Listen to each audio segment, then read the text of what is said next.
चीनी सेना की घुसपैठ नहीं बल्कि बड़ी साजिश। कोरोना महामारी में बॉर्डर में क्यों घुसा चीन?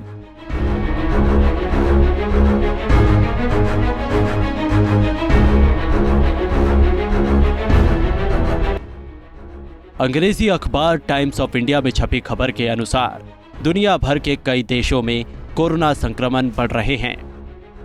चीन में कोरोना प्रतिबंधों के ढील के बाद वहां संक्रमण की रफ्तार तेजी से बढ़ रही है। जीरो कोविड पॉलिसी खत्म होने के बाद केसेस में भी भारी इजाफा हो रहा है।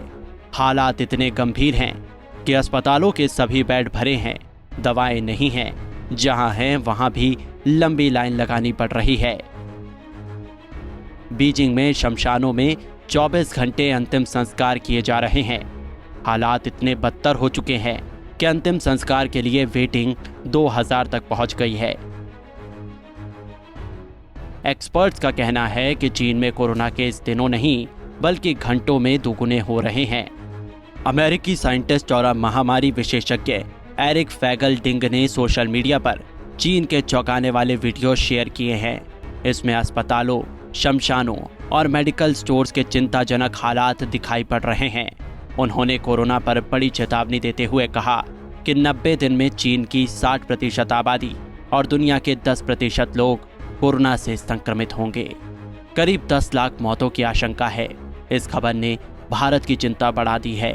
आज जो हम खुलासा करने वाले हैं उसको सुनने के बाद आप भी सकते में आ जाएंगे। चीनी सेना की घुसपैठ नहीं, बड़ी साजिश। अरुणाचल प्रदेश के तवांग जिले में 9 दिसंबर को वास्तविक नियंत्रण रेखा यानी एलएसी पर भारत और चीनी सेना में झड़प के दौरान दोनों पक्षों के कई सैनिकों के घायल होने की खबर आई थी। कहा यह भी जा रहा है कि चीनी सैनिक बॉर्डर पार करके भारतीय सीमा में घुसने की कोशिश कर रहे थे। सवाल उठता है, आखिर क्यों? क्या कोई बड़ी साजिश थी?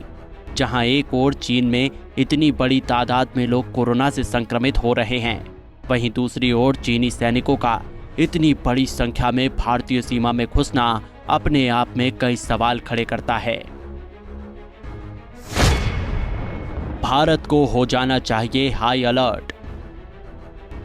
कोविड-19 के शुरुआती मामले चीनी शहर वुहान में स्थित हुनान बाजार से जुड़े हुए हैं।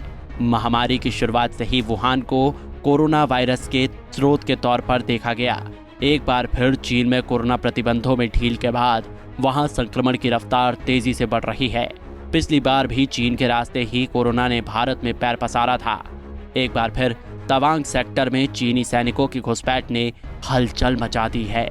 ऐसे में उम्मीद है कि घुसपैठ को देखते हुए भारत में अलर्ट जारी कर दिया जाएगा। कोरोना फैलने से चीन को क्या फायदा? सीमा विवाद सुलझाने में तो भारत और चीन पिछले 7 दशकों से कामयाब नहीं हो पाए हैं। इसके बावजूद दोनों देशों के बीच कारोबारी रिश्ते लगातार मजबूत हुए हैं। भारत चीन व्यापार लगातार बढ़ रहा है। पिछले 10 सालों में द्विपक्षीय व्यापार में 10 गुना का इजाफा हुआ है। 2021-22 में भारत और चीन के बीच $115 का व्यापार हुआ। इस साल भारत चीन के बीच व्यापार में 43.3 का इजाफा दर्ज किया गया है। ये पिछले साल की तुलना में 65.21 अरब डॉलर ज्यादा है। बहुत ज्यादा हद तक भारत वस्तु आयात में चीन पर निर्भर है। पिछले कोरोना काल में भी भारत ने चीन से उपकरण मंगवाए थे और उसका व्यापार काफी तेजी से बढ़ा था।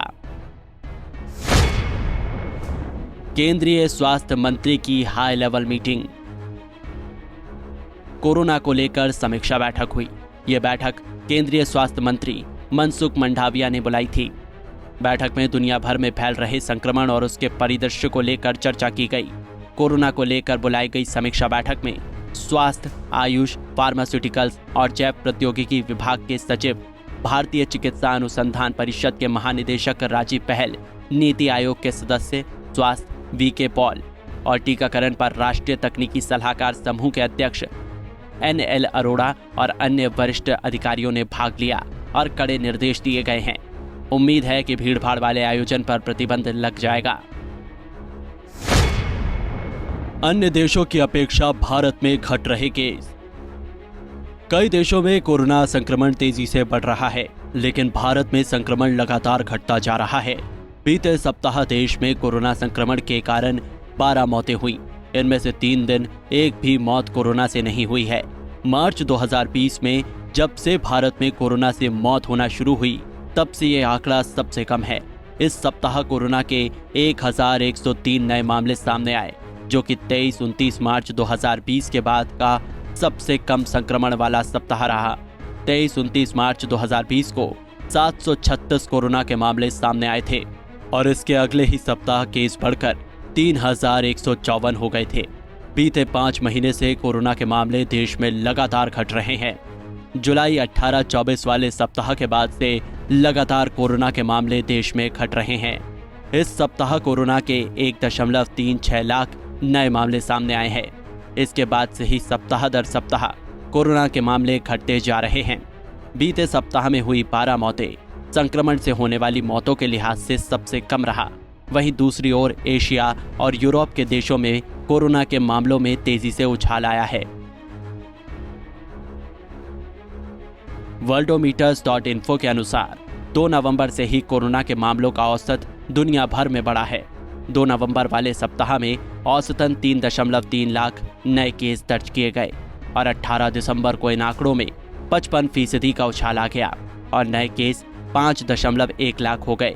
चीन में कोरोना के नए केस बड़ी संख्या में सामने आ रहे हैं और ये तब से हो रहा है जब से चीन ने कोविड नीतियों के नियमों में ढील दी है। हालांकि 7-8 दिसंबर को चीन में कोरोना से मौत का कोई मामला सामने नहीं आया। इस वक्त सबसे ज्यादा नए संक्रमण के मामले जापान में सामने आ रहे हैं, जहां बीते एक सप्ताह में 10 लाख नए केस सामने आए हैं। इस सप्ताह जापान में कोरोना से 1600 मौतें हुई हैं। वहीं दक्षिण कोरिया में बीते एक सप्ताह में 4.5 लाख नए केस सामने आए हैं। Bureau report, Punjab Kesari TV. हमसे जुड़े रहने के लिए हमारे YouTube चैनल को सब्सक्राइब करें और नई वीडियो की नोटिफिकेशन के लिए बेल आइकॉन को दबाएं।